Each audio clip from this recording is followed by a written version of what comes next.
আজি এই ভিডিঅ'টো মই পাকঘৰৰ পৰা আৰম্ভ কৰিছোঁ। আজি আপোনালোকলৈ লৈ আহিছোঁ এটা ৰেচিপি ভিডিঅ'। একেবাৰে সাধাৰণ ৰেচিপি, আপোনালোক সকলোৱে খায়। মোৰ পাকঘৰত আজি এই ৰেচিপিটো বনাম। আজি বনাবলৈ লৈছোঁ পাৰ মাংস আৰু কলডিল। মোৰ মানে এইকেইদিন প্ৰেছাৰটো অকণমান কমি গৈছে, সেইকাৰণে মিষ্টাৰে কলডিল আৰু পাৰ মাংস আনিছে মোক খুৱাবৰ কাৰণে আজি। আৰু এইফালে তেওঁ পাৰ মাংসটো ৰেডি কৰি দিছে। এইফালে আমাৰ তিনিওজনী মিলি জুলি আৰু টুকটুকি তলত ৰেডি হৈ আছে। সিহঁতে পাৰ মাংস গোন্ধ পায়, তাকে সিহঁতকো লাগে, খাবলৈ বিচাৰি আছে। আৰু ইহঁতক মানে সদায় ব্ৰইলাৰ মাংস খোৱা হয় যে, মাজে মাজে ইহঁতে ছাগলী মাংস খাবলৈ পায় আৰু মাজে মাজে হাঁহৰ মাংস খাবলৈ পায়। আৰু ইহঁত জন্ম হোৱাৰ পৰা আমাৰ ঘৰলৈ পাৰ মাংস মানে খোৱা হোৱাই নাই, আমাৰ ঘৰত পাৰ মাংস বনোৱাই নাই। আজি সিহঁতে পাৰ মাংসৰ নতুনকৈ জুতি ল'ব আৰু গোন্ধটো পাইছে যে বেলেগ এটা মাংসৰ, সেইকাৰণে একদম পাকঘৰত আহি বহি আছেহি।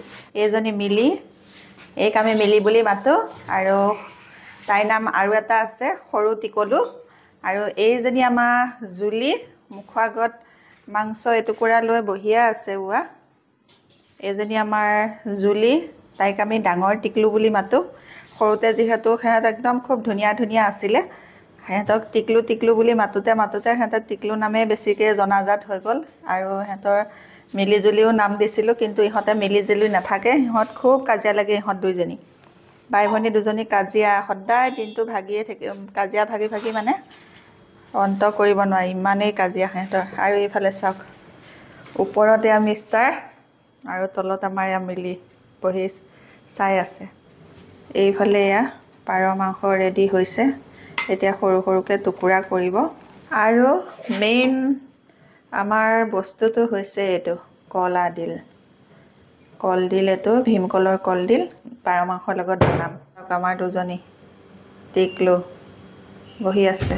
মিষ্টাৰে মাংসখিনি কাটি দিয়ে, মানে মই পিঁয়াজখিনি কাটি ল'লোঁ। এইফালে দুটা নহৰু মই গোটাকৈ মাংস তৰকাৰীত দি দিম, মিষ্টাৰে খাব পাৰিব। মই যিহেতু নহৰু খালে আকৌ প্ৰেছাৰটো অলপ ডাউন হৈ যাব। আলু কাটি ল'লোঁ, এইফালে আদা নহৰু থেতালি ল'লোঁ, আৰু এইফালে মিষ্টাৰৰ মাংসখিনিও কাটি হৈ গ'ল। এতিয়া মই বনোৱা আৰম্ভ কৰিম। আৰু এতিয়া কলডিলটো কাটিবলৈ আছে। কলডিলটো কটাৰ আগতে প্ৰথমতে মই মাংসখিনি মা মছলা সানি ৰেডি কৰি লওঁ। নিমখ আৰু হালধি জোখমতে দি ল'লোঁ। এতিয়া এচামুচৰ জোখাৰে মই ঘৰতে পিচি থোৱা জালুক আৰু জিৰাৰ গুড়া দি দিছোঁ, আৰু লগতে এচামুচৰ জোখাৰে গৰম মছলা গুড়া দি দিছোঁ। আন একো মছলা নিদিওঁ।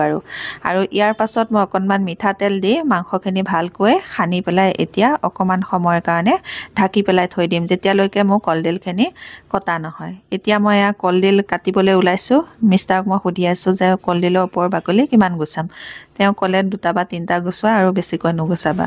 এতিয়া মই কলডিলটো কাটি লওঁ। মিষ্টাৰক কাটিবলৈ দিম বুলি ভাবিছিলোঁ, কিন্তু তেওঁ দফলা দফলকৈ কুটি থয় বুলি মই কলডিলটো তেওঁ কাটিবলৈ নিদি নিজে কাটি ল'লোঁ। এয়া মিহিকৈ কাটি ল'লোঁ।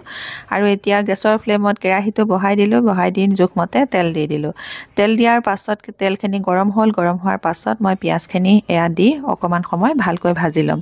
মিষ্টাৰ ওচৰতে ৰৈ চাই আছে, কৈছে বোলে তুমিনো পিঁয়াজ ইমানকৈ ভাজানে, আৰু নেভাজিবা কৈ আছে।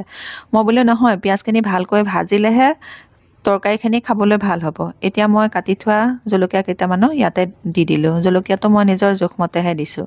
আৰু ইয়াৰ পাছত মাংসখিনি দি দিলোঁ। দি পেলাই এতিয়া অকণমান লৰাই বগৰাই ল'লোঁ। আৰু লগতে এতিয়া মই আলু দি দিলোঁ। আৰু পিঁয়াজৰ লগতে মই নহৰু আৰু আদা পিচাখিনিও দি দিছিলোঁ, সেইখিনি ভিডিঅ' কৰিবলৈ নহ'লে।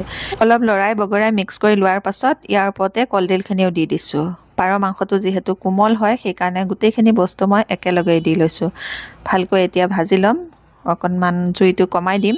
ফ্লেমটো একেবাৰে ল'ত ৰাখি মই এয়া ঢাকনখন মাৰি সিজিবলৈ দিলোঁ। এতিয়াও মই এটা বস্তু দিবলৈ বাকী আছে, সেই বস্তুটো মই এতিয়াহে দিম। অলপমান সময় ভাজি লোৱাৰ পাছত এতিয়া মই সেই বস্তুটো দিম। আৰু সেই বস্তুটো আপোনালোকে কি চাগে জানিছিলে, মই ইয়াত দেখুৱাইছিলোঁ আপোনালোকক। নহৰু দুটা ভালকৈ ধুই ওপৰৰ বাকলিখিনি গুচাই খুব ধুনীয়াকৈ ধুলোঁ। ধুই পেলাই এনেকৈ দি দিম। মিষ্টাৰে খাবলৈ হ'ব। মোৰহে প্ৰেছাৰ ল', তেওঁতো প্ৰেছাৰ ল' নাছিলে, সেইকাৰণে পাৰ মাংস খাই কিজনী তেওঁৰ প্ৰেছাৰটো আকৌ বেছি হৈ যায়। সেইকাৰণে নহৰু দুটা তেওঁৰ কাৰণে দিছোঁ, তেওঁ খাব সেইবুলি নহৰু দুটাও দি দিলোঁ। ফ্লেমটো কমাই দি এতিয়া নহৰু দুটা সিজালৈকে আকৌ অলপ সময় ভালকৈ ভাজিম। যিমানে মাংসটো ভাজা ভাল হ'ব, সিমানেই খাবলৈ বেছি টেষ্টি হ'ব। মিষ্টাৰে মোক বেছি সময় ভাজিবলৈ নিদিয়ে আকৌ, যিটো কাৰণে মই তোমালৈ মাংসটো আনিছিলোঁ সেইটো গুণটো নাইকিয়াই হৈ যাব এতিয়া সেই বুলি কৈ আছে। তেওঁ মানে বইল কৰি খাব লাগিছিল, কলডিলৰ লগত পাৰ মাংস বইল। মইতো তেনেকৈ খাব নোৱাৰোঁ, সেইকাৰণে মই মোৰ নিজৰ জুতিত এয়া বনাই আছোঁ। এতিয়া গৰম কৰি থোৱা উতলা পানীখিনি ভাজি হোৱাৰ পাছত এয়া দি দিছোঁ। নহৰুকেইটাও ধুনীয়াকৈ ভাজা হৈ গ'ল, খুব ধুনীয়াকৈ সিজি গ'ল। তাৰ পাছতহে মই পানীখিনি দিছোঁ। পানীখিনি জোখমতে দি ঢাকন মাৰি উতলিবলৈ দিলোঁ। উতলাৰ পাছত ঢাকনখন খুলিয়াই চাইছোঁ, পানীটো ধুনীয়াকৈ উতলি কমি গ'লগৈ। এটা গ্ৰেভি যেতিয়া হৈছে তেতিয়া মই গেছৰ ফ্লেমটো অফ কৰি দিলোঁ। খাবলৈ বৰ সোৱাদ হৈছে।